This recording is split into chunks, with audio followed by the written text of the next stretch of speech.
So today's film was, or first film I should say of the day, because I still have to watch a noir and a Tarkovsky. It's going to be a three movie day. Um, was The Square, which is actually the Palme d'Or winner from this year. It's directed by Ruben Östlund, who also did that Avalanche movie a couple of years ago that I did not see. What the hell was that called? Why do I already? Force Majeure. I missed Force Majeure when it was in theaters, so I didn't see that one. But this is the same director, and it's a comedy. It's a satire of in particular, the Swedish art world. And actually, reading about this film, several of the incidents that happen in it are inspired by things that actually either happened to Östlund himself or happened in the art world in Sweden. So while it seems crazy and like a whole bunch of stuff happened that seem like this like fake, it's literally based in reality. So that's makes me not want to be in the art world in Sweden. I'll tell you that much. It says it stars Elisabeth Moss and Dominic West, but really they are very small supporting characters. And the bulk of the film stars Claes Bang. I don't think I've seen him in anything before. I looked up his filmography. He's really, really attractive. Shout out to the hair and costume department for putting him in really well-fitting clothing. He looks nice. He's got good hair through the whole thing. I was impressed. Basically, the plot is that Claes Bang plays a man named Christian, who is the curator of a prestigious art museum in Stockholm. It is a contemporary and modern art museum, and they are in the midst of installing a new piece of work called The Square, which they're then trying to figure out how to market. At the same time, Christian has recently been robbed, and he's in an attempt to get his phone and wallet back, inadvertently causes chaos on his own life. What's interesting is that both the incident where his phone and wallet was stolen and the actual art installation itself are inspired by Östlund's real life. He really did have an installation at the Vendelorum Museum in Varnamo, wherever that is, called The Square, that had the exact same quote from the one in the film. The square is a sanctuary of trust and caring. Within it, we all share equal rights and obligations.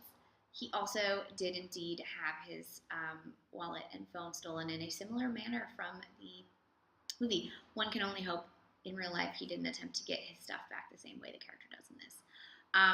Throughout this, you also have Elisabeth Moss as a reporter who is trying to ask sort of questions about some of the art and statements about the art that are on the museum's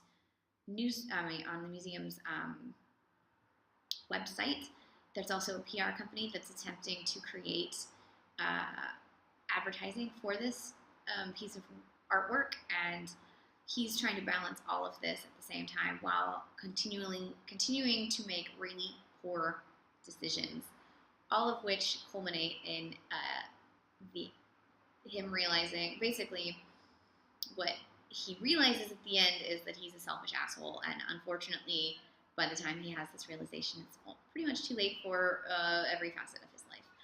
There are moments of this that are so clever in the way that they posit questions about like art versus marketing. There were some meetings where I was like, I've been in that meeting. There's moments where they're questioning the personal you versus the professional you, and where those lines cross, and when are you professional you, and when are you personal you, especially if you are somewhat of a celebrity, and when are you really a celebrity, and people who take themselves a little too seriously and their reputations.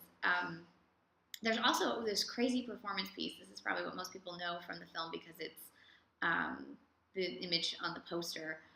That was based on a real incident in Stockholm where a performance artist was a dog and bit people.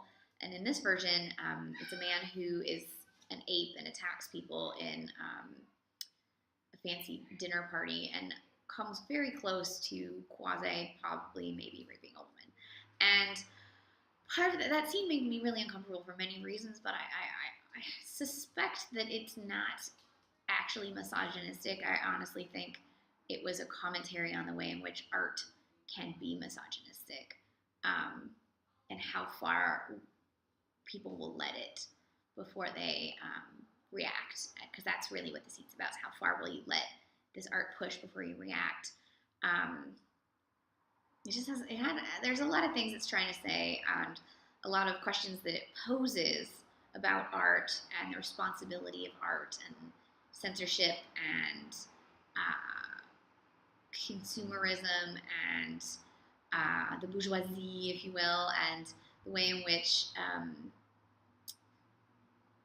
it has a lot to say about like the poor in Sweden and the economic sort of gap, and the way in which, like, there's one point where there's a woman who is trying to get people to take flyers to donate, to some charity, but at the same time she's standing right next to, and she keeps saying, "Do you want to save a life? Do you want to save a human life?" And people are like, "No, not right now." But at the same time, right by this woman, there's also all these people on the street, like just someone you literally could help right there, and you're not. And so it's like, where's that line? There's another scene, there's some spoilers. There's another scene where he's trying to find his teenage daughters in the mall, but he can't get anyone to like help him. So, because he doesn't want to leave the spot where he was in case they come back, and eventually the only person that will help him is, I don't even know if this person's really doing it out of his own desire or what, is a beggar that he didn't help earlier, and it's like.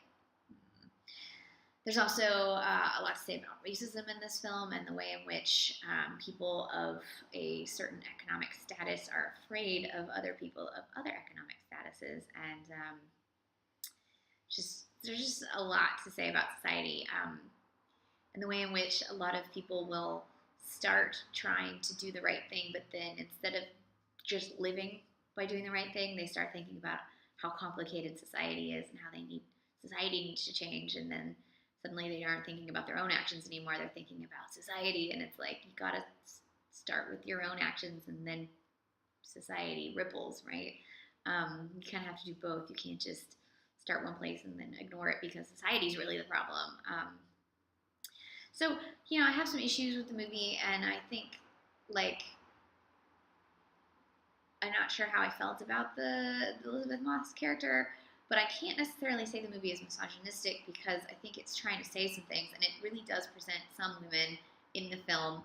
While it doesn't give them, full fleshed out characters that you know everything about them, most of the characters in this film that have their shit together are the women, the women who are leaders in this museum. The one last thing I wanted to say is its commentary about how museums create what is art. If a museum hangs something in it or displays something, this is now art. And that basically is talking about gatekeeping, and how if the museum says this is art, it's art, but if it's on graffiti on a wall, is that art? It is if it's Basquiat, but if it's just some kid in the inner city, is it not art anymore because it hasn't been anointed by the art world? And the same goes with anything from books to cinema to poetry to music. If it hasn't been selected and put on a list, is it no longer viable? Is it no longer important? If it just exists on somebody's VHS tape that they recorded and made it, is it no longer an important piece of film? I don't know. Is it? Do we have to have gatekeepers in order for things to be art? I pose that to you. Basically, I think a lot of gatekeepers just hold everything back. So that's me. This is The Square from 2017. It's from Sweden. It's directed and written and I believe produced by Ruben Östlund. It is in theaters now. It is it won the Palme d'Or, and it is Sweden's pick for the Academy Award this year, so we'll see if it gets nominated. But regardless, I think you should definitely check it out.